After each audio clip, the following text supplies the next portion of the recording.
Shalom and welcome to another edition of the Daily Bread. This is also Yom Kippur for us, as well as the Sabbath. And this week's Parashat is Parashat Vezot HaBracha. It is the 11th Parashat of the book of Devarim and the final Parashat of the Torah. And Vezot HaBracha means, and this is the blessing. So my message for 2010-11 is entitled The Inheritance of Yaakov. And in this week's Parashat, we see that we have the blessings for the 12 tribes of Israel and the death of Moshe. And then we have the mourning for Moshe, and then Yahushua, son of Nun, taking over and as leader of Israel. So we start this off with a very important concept. We start off in verse 34, chapter 33, verse 4, where it says, Moshe commanded us a law, the inheritance of the congregation of Yaakov. So this is where I get my title for my message from.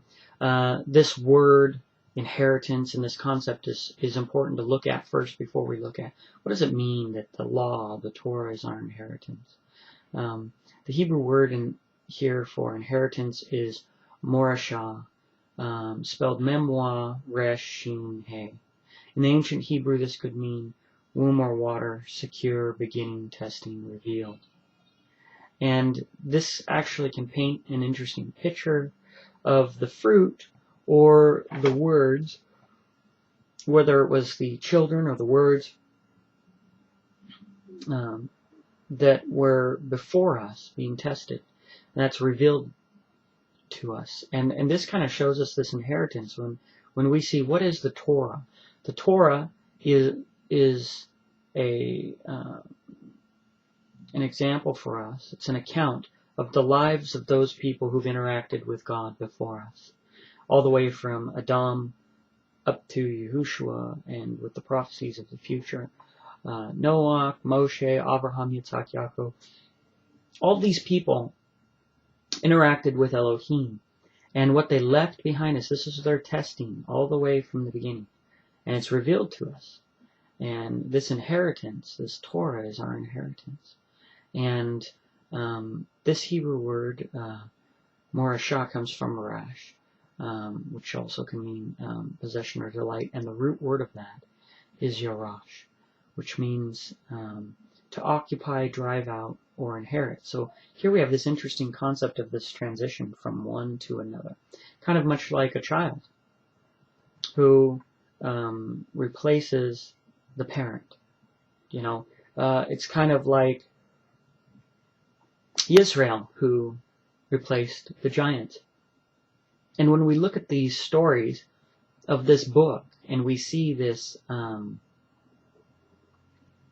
this book of life, really, and what happened, all the trials and tribulations and the choices that these people made, and then we realize that in our life, we're going to have our trials and our tribulations, and we're hopefully going to learn the righteous judgment from this book, and learn from the fathers who went before us, and their interaction of what they did, and hopefully apply that. But then our chapters are going to come, our choices, our life, which is being recorded and taken account of.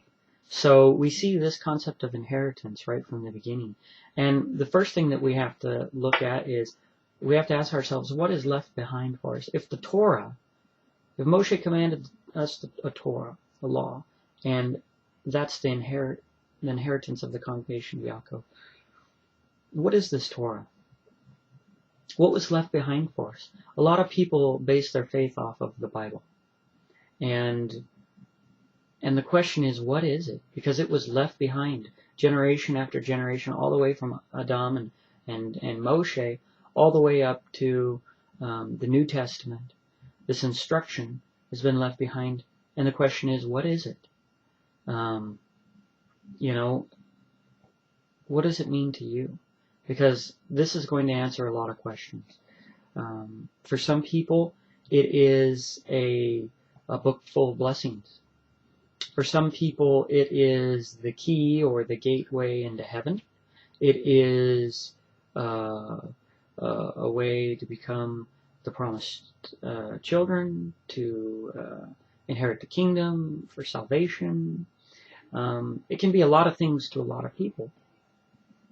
The question is, it's kind of like children who are left an inheritance. It reminds me of the parable of the prodigal son, who takes his inheritance and goes and squanders it. This is many ways how the people treat the Torah. The Torah is a great inheritance. It is a wonderful book that can teach us everything that we need to know in order to have righteous judgment and to be pleasing to Elohim. So when we look at this, you have to ask yourself, what does the Torah mean to me? Everyone's answer is going to be different. I don't know that there's a right or a wrong. But to me, it is a book of guidance. It is a revelation of YHWH. It reveals who He is to us, what His will is for us, and gives us the chance to be like Him. It corrects us and teaches us what's wrong with us and helps us align with Him so that we can become righteous and receive blessings. And really the blessings, just like this Parashat, Vezot HaBracha, are to me at the end. It's the very last Parashat of the Torah, and it's rightfully titled, and this is the blessing. Because what we have is we have a situation where you go through all these teachings and all these lessons, and the work really comes before the blessing. I think this is a big problem with a lot of theology, and a lot of that spawns from our Western culture. It's this, we found out how to make things so easy, how to make life so easy. We're an instant breakfast generation, where if you have to cook something in the microwave for 10 seconds, that's too long. It's the fast food generation that wants to pull up. For thousands of years, if you wanted meat, you had to go hunt that animal or raise that animal, feed it, care for it all the time till it was old enough, till you could finally slaughter it and skin it and prepare the meat and cook it. And at the end of all that, from start to finish, you could enjoy a morsel of meat. And if it was agricultural, you had to till the field, prepare it, plant the seed, water it, care for it. Months and months go by, and then at the end of the harvest, you can take it, and then you tithe from it, and then you can enjoy it. Again, no small processes. If you wanted to enjoy food, you worked for it. And now in our modern society, people want to drive up through a fast food drive-through window, and just say a word, and it appeared. I'll take a number 5. All of a sudden, the meat, the grain, the bread's been baked, the sauce has been grown from the herbs and ground and crushed and made, and the beverage and everything. And here comes your number 4, a meal that is prepared for you in less than a minute, in just the time it takes to say, I want it, and you pull up to the window, and there you have it, and you're enjoying it. And so this concept of just speak out the blessings, just ask for them. A lot of times we see this in religion. I'll just say I believe, in God, and I should be getting salvation. I should be able to enter into the kingdom when I die. I should get a whole bunch of blessings along the way. All you do is look up into the heavens and order the number 7. I'll take a number 7, please, a salvation with extra blessings.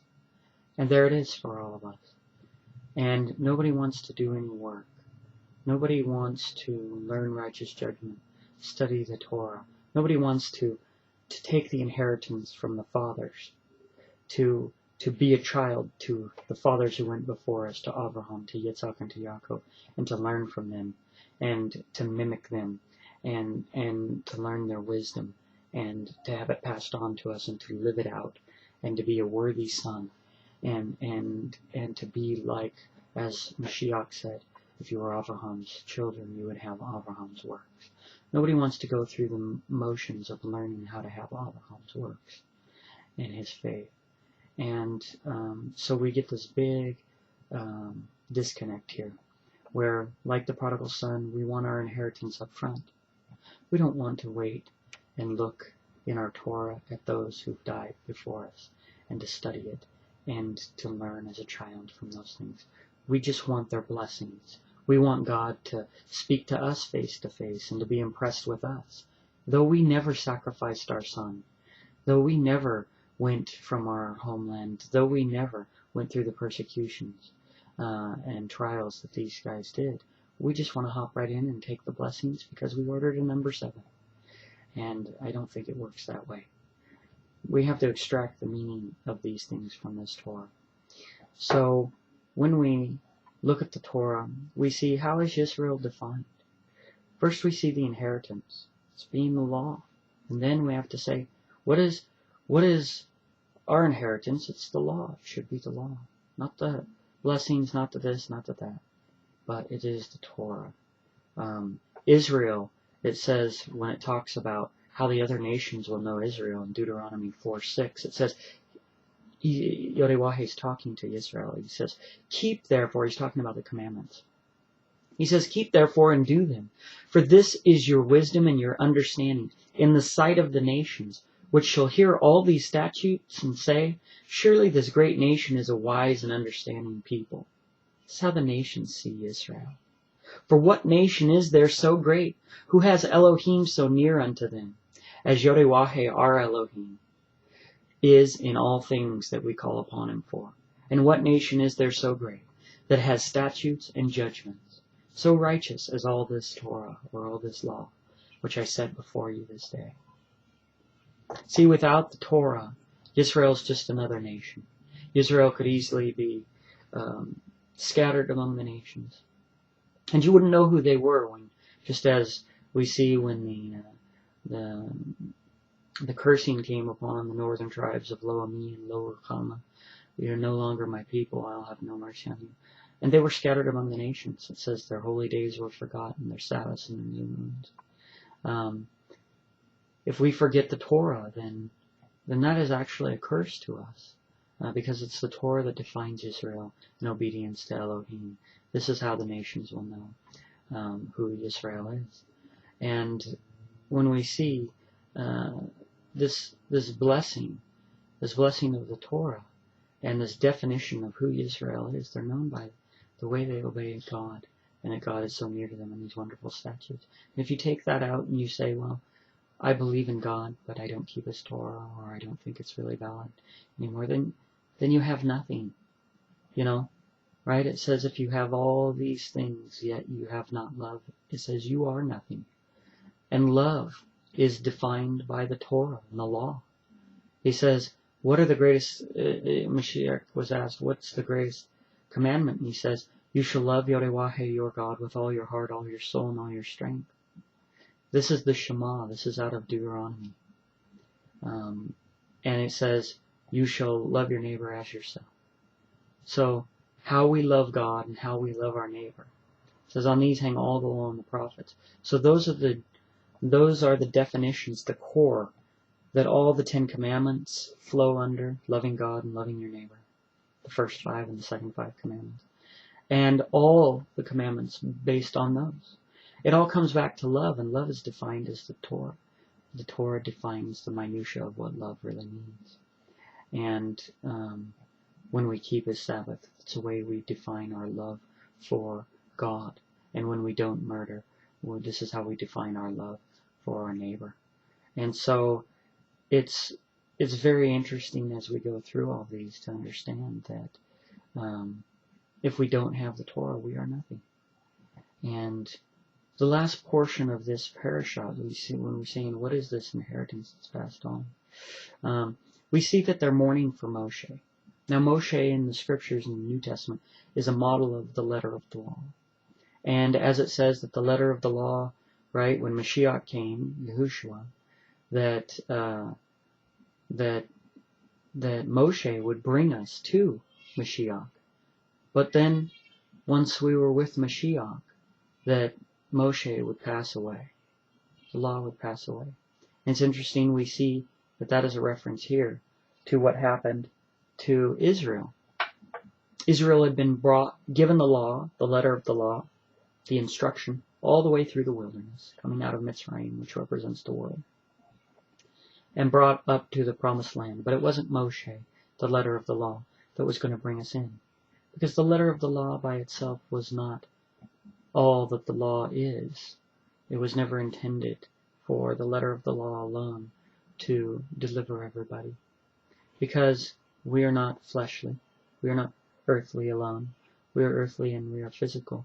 Or we are earthly, physical, and spiritual.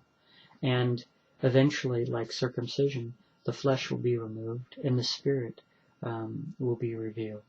And it is this spirit that Mashiach represents, the spirit of the Torah, the spirit of the law, which is really the goal of the law.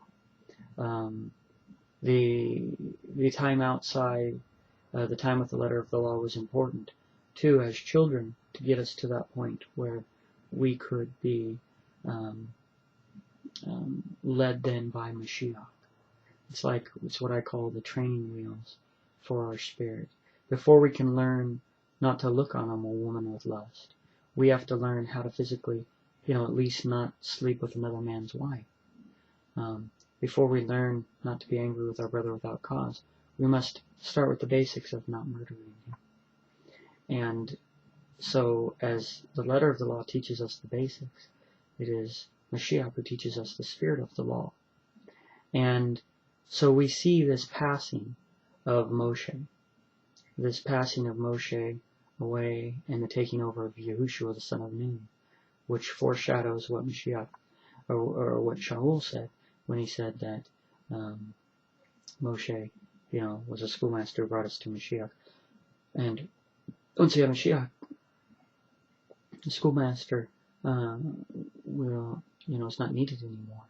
And it doesn't mean that the letter of the laws is not necessary. Actually, the spirit includes the letter. It includes all expressions of the Torah. But once you can learn to ride the bike, you no longer need the training wheels to guide you. Because when you no longer look at a woman with lust, you don't need the text to tell you to not actually physically sleep with her. And once you're no longer angry with your brother without cause, you don't need the text to tell you not to murder. As Mashiach said, once the inside of the cup is clean, then the outside will be clean, you see.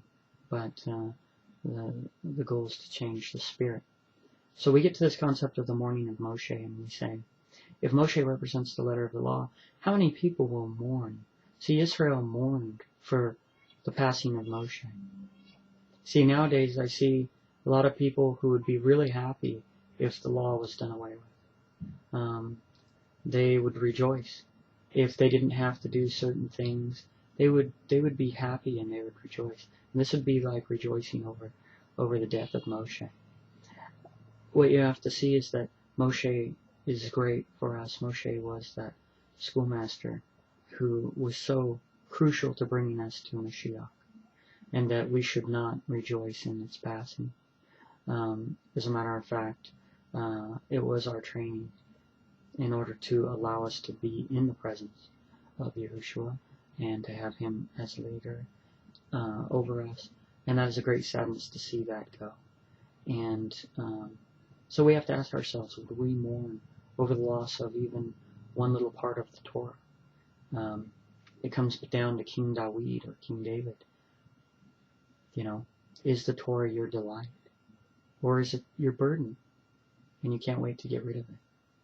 These are things we have to ask ourselves. We have to ask ourselves, what was left behind? What was the inheritance of Yaakov? What is the inheritance of Yisrael? How is Israel defined if it isn't the Torah? It was the Torah that was left behind. It was the Torah that defines Israel in obedience to Elohim. And it is through hard work that you receive the fruit and the reward and the blessings. And that hard work is what makes the blessings so wonderful.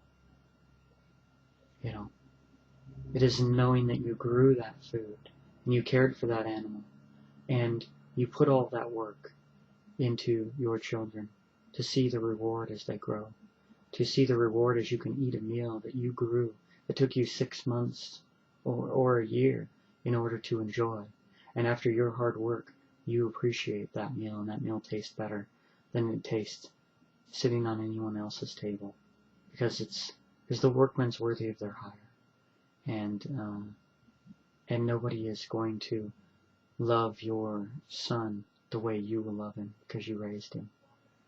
And this is the inheritance that we have. This is the goal, the inheritance of Yaakov. And as we look at the ending of the Torah, you know, we don't do it with joy, this last Parashat. We don't look at the passing of Moshe as a joy. We look at it and we think, how have we squandered our inheritance this year as we went through the Torah? How many things did we not study deeper? How many things did we leave behind and waste? This great inheritance that was given to us.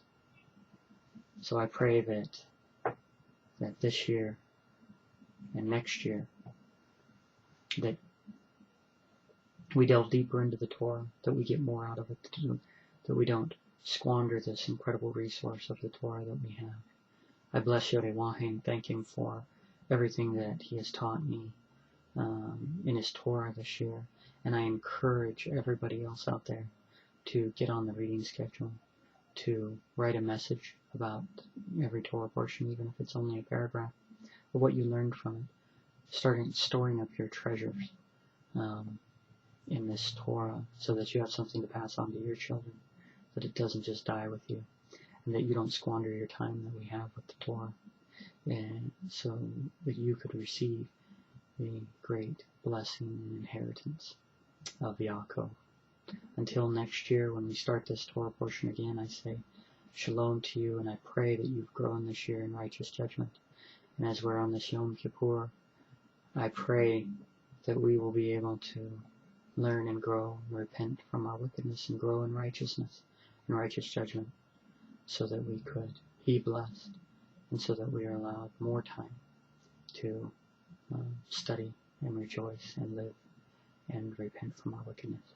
Until next year, I hope you've enjoyed our journey together in this Torah, and I look forward to starting Bereshit with you, Genesis. Till next time, I will say Shalom.